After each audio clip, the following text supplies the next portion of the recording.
There's been a lot of discussion on and offline about this beard. So we're going to take a look at that today and talk about what's going on. In the heart of Manitoba, where the wildflowers sway, faith apiaries works its magic in the light of day. Golden nectar rising, kissed by the prairie sun. A taste so pure, it's like heaven on the tongue.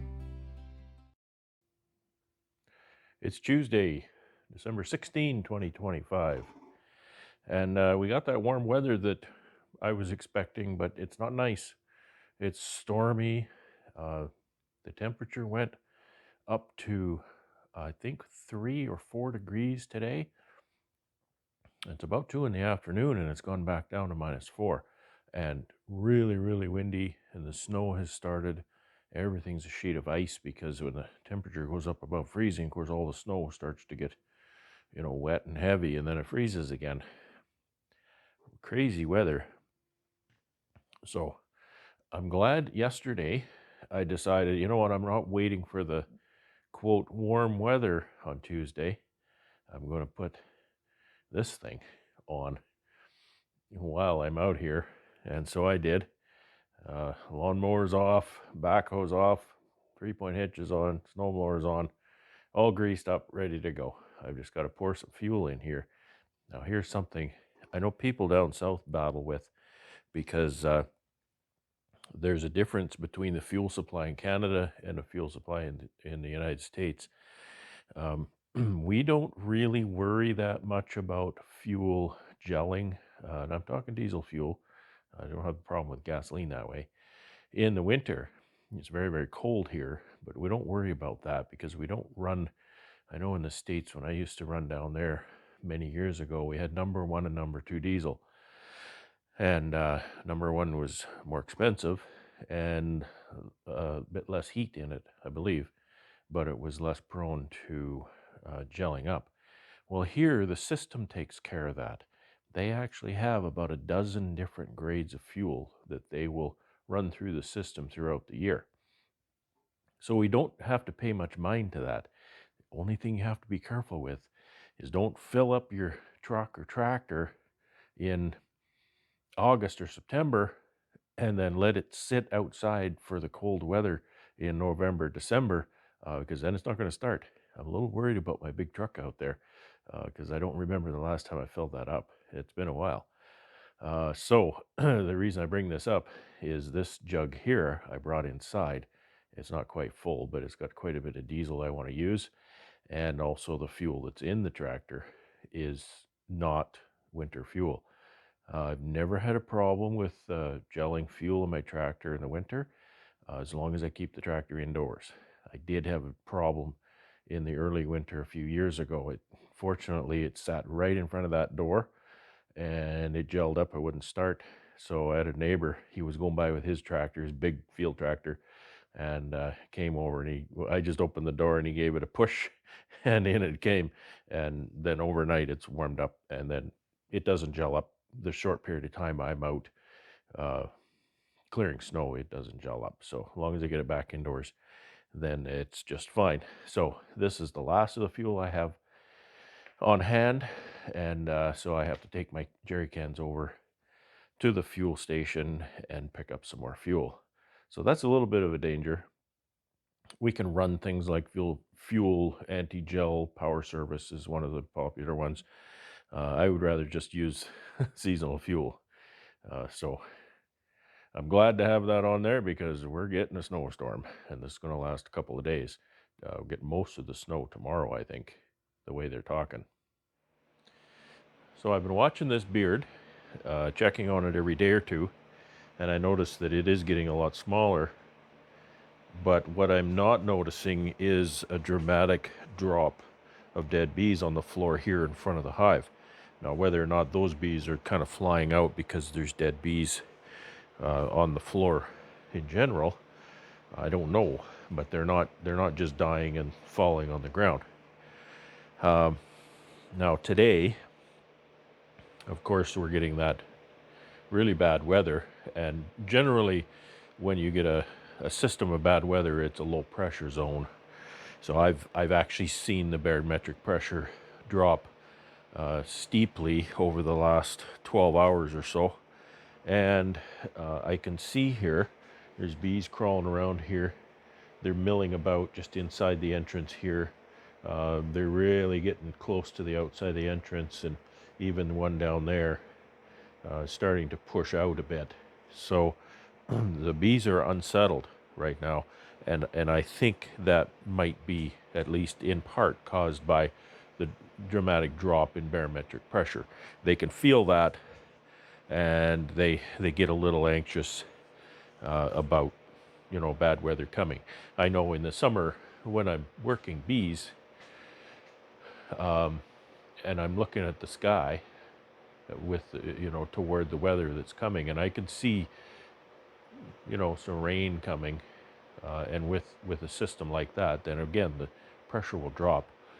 The bees can feel that pressure drop, and they'll start to get a little bit cranky on me when I'm working bees before before a change in weather. So they're starting to crawl all over me.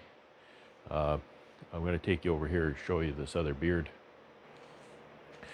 So that's the one on the front here, and it's much smaller. It was way up here previously, but the one over in the corner has actually gotten worse. I believe it's gotten worse. This is really remarkable.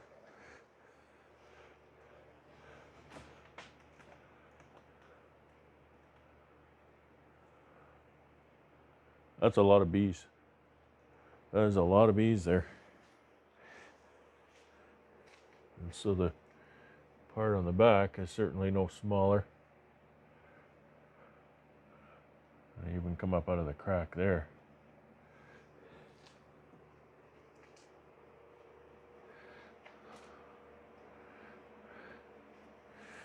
So you can see these.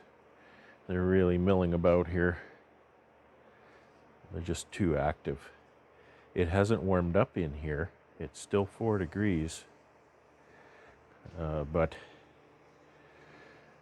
they're definitely loosening up and starting to get more active. There's this one here that's pushing out a bit. Even this one's getting close. So yeah, that's an interesting situation, to be honest. So really, it's just watch, observe. It's an interest thing. It's not a thing that I watch so I can react. There's nothing I can do, and I don't think there's anything I should do. They have plenty of feed in there. My ability to treat them is over. I don't treat in the building, although there's some experimentation being done in that regard. But I'm still waiting for the results as to what happens when you try and treat the bees in the building. I don't think I want to start letting off oxalic acid vapor in here. It just fills the room and gets on everything and causes a lot of corrosion in the building. So I did turn up, you hear the box fan in the corner there. I turned that up just to get a little more airflow in the back. The air quality in here is very good. 545, I think, is what it was when I walked in. I did double check that CO2 stat, and it will max. The max setting on that is 5,000 parts per million. So there's no reason beyond my comfort to lower it from that. I can tell when I come in here and if it's pushing 5,000, I can tell it's stinky. It's not pleasant in here at all. So that's really the only reason I'd keep that lower. I can hear the wind whistling outside. All right, I'm gonna go occupy myself with other things for the rest of the day, and hopefully I'll have something to show you later on. Thanks for watching. Thursday, the 19th, 18th of December. 2025. I left the tractor facing out from the garage after I put the snowblower on. I should have turned it around because then I could back out with the snowblower going. I couldn't hardly get it out far enough to push the snow. When I turn the camera around, I'll show you this. It's always hard to see snow drifts and whatnot. The worst of this storm is over. It's not snowing anymore, but it's blowing like crazy. Very high winds. You can see this snowbank here is at least 4 feet deep, and that's what I had trouble getting the tractor out that far. So you can see the big truck disappearing. My big trailer's almost gone, and that's just snowbank. There's a little pile of stones over here, but this is just a snowbank.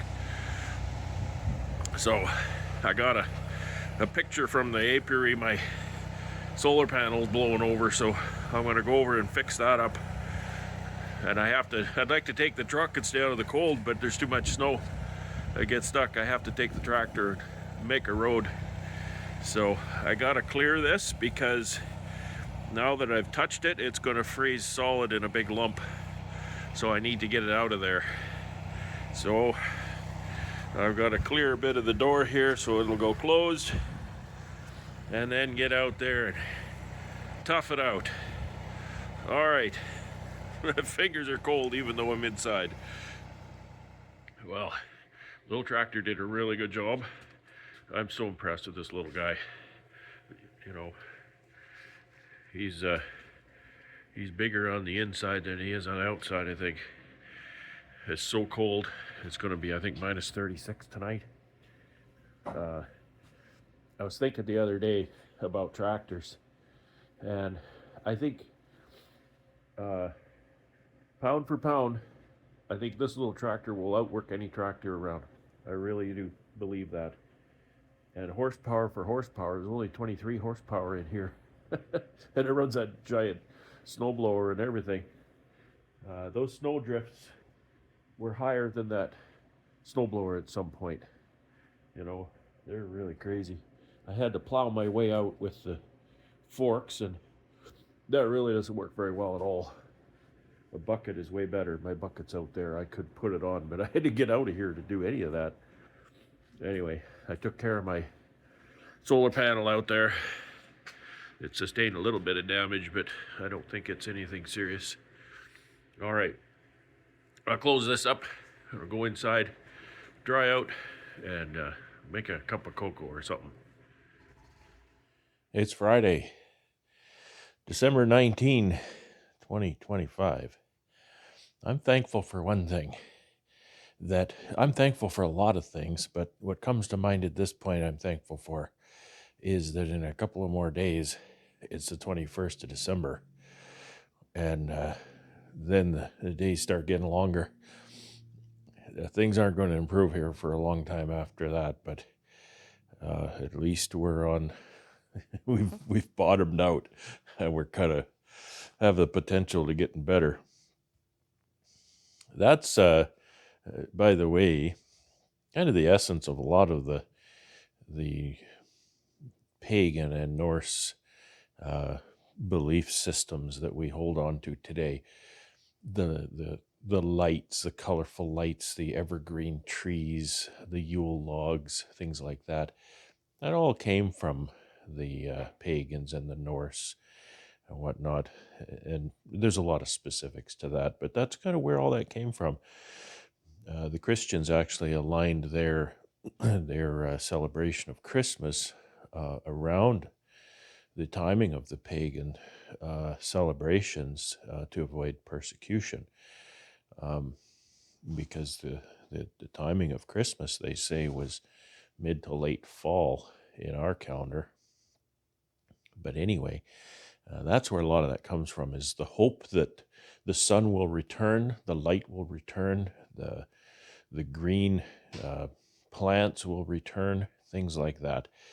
So every year I mean, it's a dead of winter. I go to my apiary, I see my hives there.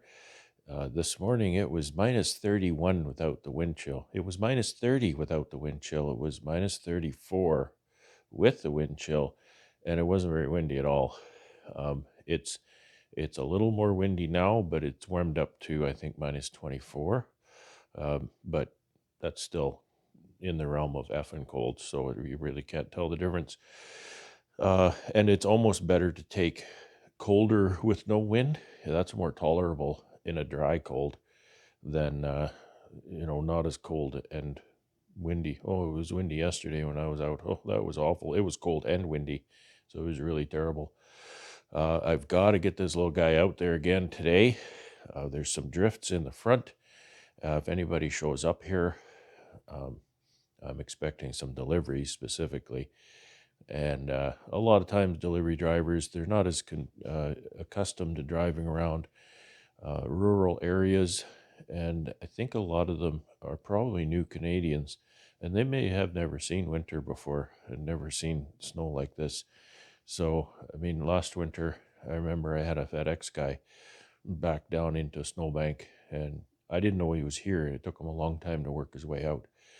Um, I noticed their vans that they drive, they don't have proper winter tires, anything like that. So I really hope that the companies they work for have standards for their winter vehicles, because these guys driving out here in this kind of weather and weather conditions, meaning blowing snow, ice on the roads, snowbanks everywhere. They need to carry emergency supplies in their truck. They need to have, they all have smartphones and things like that, so they can phone for help. But help, quite often, if it's bad, help can't get to you. So you're gonna have to hunker down.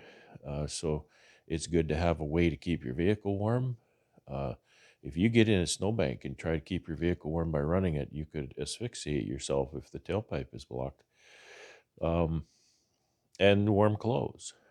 I don't wear bush packs and heavy parkas when I drive around, but that's in the back seat, right? My heavy Carhartt, and that's why I'm not wearing it now because it's in the truck and it's cold. My heavy Carhartt's in the truck, and my big bush packs are in the truck, and I've always carrying my. These are not really all that warm, but they're pretty warm. So I hope that the people they work for, Amazon, I'm thinking of specifically, because that's who delivers here most often. I hope they have some standards for these guys driving these trucks out in rural Manitoba, that they have emergency supplies with them. I really, really hope for their sake they do, because the driver, if the guy's new to Canada and he's usually he's a he. I see every one of them that come here, and they've always been a he. So, uh, they may not understand that driving in the summer is different than driving in the winter. You can die, and people do die every winter. People die exactly for that reason. Went in the ditch, nobody noticed, and they just succumb to the cold weather. Or they go in the ditch. And what's worse is they go in the ditch and they try to walk somewhere and they don't have proper clothing, and then they succumb to the cold weather. So it's really sad because it's so very, very easy to to avoid and to prepare for. I have around here somewhere, when I used to commute, I have a nice little black compact suitcase, and in that suitcase had all of my winter survival stuff. Had a little survival kit with candles and the shiny blanket and stuff, and I'd put warm clothes, extra socks and long underwear, and heavy gloves and stuff in that little kit. So it had a lot of the stuff that would be useful if I got stranded on the highway. And in the the fall, the early winter, that little suitcase comes off the shelf and goes in the back seat. And then in the spring, it just comes out of the back seat and goes back on the shelf. So it's a good idea to check that in the fall too when you use it, because if there's anything missing, you want to make sure you replenish it. Yeah, so that's kind of the reality. that we live with here, and I'm absolutely stalling because I don't want to go out there, right? I should have put I've got a donut thing to pull down over my neck. I'll do this up nice and tight, and hopefully that'll keep me warm. I don't think this is going to take me all that long because I cleared a good swath of it yesterday. I just want to clean up, make sure this guy doesn't back into a snowbank because if he does that, then it's my problem. And I'd rather have the problem with clearing the snow than have the problem with trying to drag a big truck out of the snowbank, which I can't do. I don't have equipment to do that. So he'd be here for hours waiting for a tow truck. I don't want that either. And neither does he. So, all right. I don't know if I can show you any of this. Maybe I'm going to try, but I don't know if it's going to work. The camera equipment actually tends to shut off out in the cold. It doesn't work very well out there. So off we go. Thanks for watching.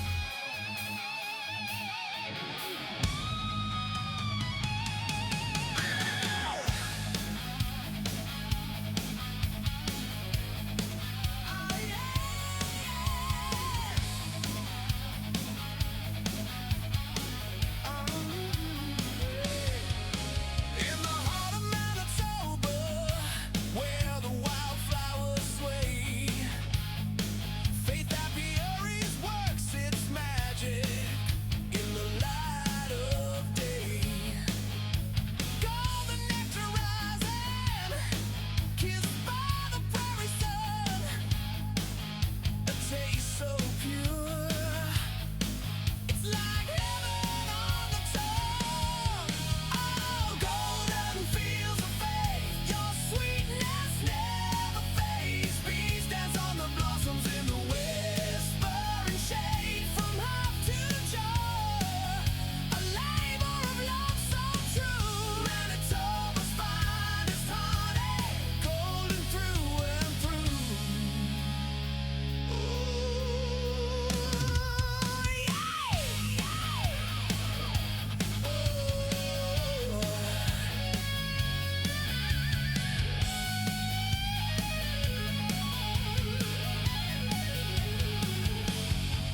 Oh, golden fields of faith, your sweetness never fades. Bees dance on the blossoms in the whispering shade. From hop to joy, a labor of love so true. Manitoba's finest honey, golden through and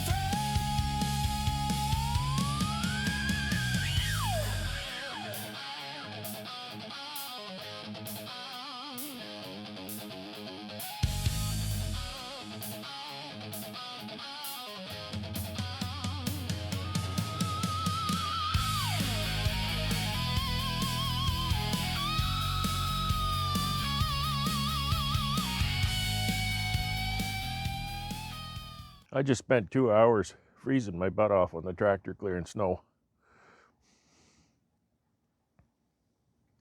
Here we go again. Merry Christmas, everybody. I'm going back to bed.